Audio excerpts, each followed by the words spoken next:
I'm Chris Hay with the Iowa Soybean Association, and I'm a co-chair of the International Drainage Symposium this year. And so we're actually on our tour day for the International Drainage Symposium here at the Lee Tesdell Century Farm, taking a look at some of the work that's going on here that we're participating in with some partners from Iowa State, and then a larger group from Illinois and Minnesota as well, looking at some innovative saturated buffer and bioreactor projects. And here we're looking at a saturated buffer where we put in an automated control structure to be able to adjust that saturated buffer so we can get drainage when we need it, but then get water into the saturated buffer and treat it when we can.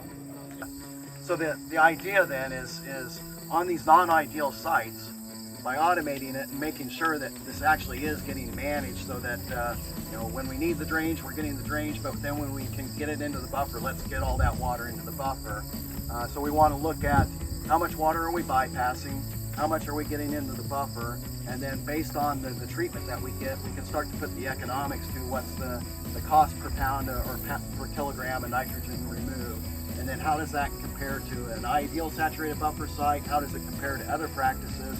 And does it, from a cost sense, does it make sense to do the automation on these to get more sites in these non-ideal sites that we wouldn't otherwise get any treatment on because it wouldn't be suitable for a saturated buffer. So that's the idea behind monitoring this site.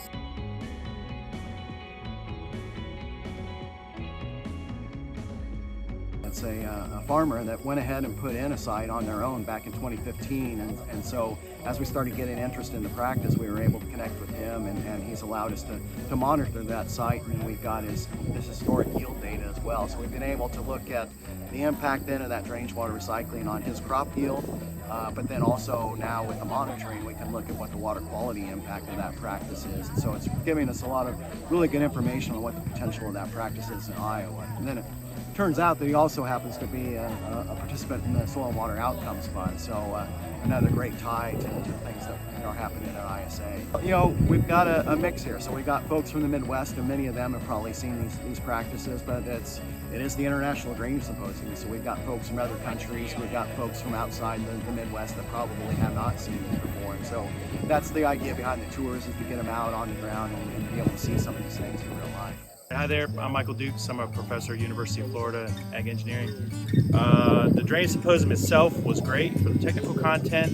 We have water quality issues in Florida and the Southeast, different than here, different than the Midwest, but a lot of related issues with nutrients from agriculture and irrigation.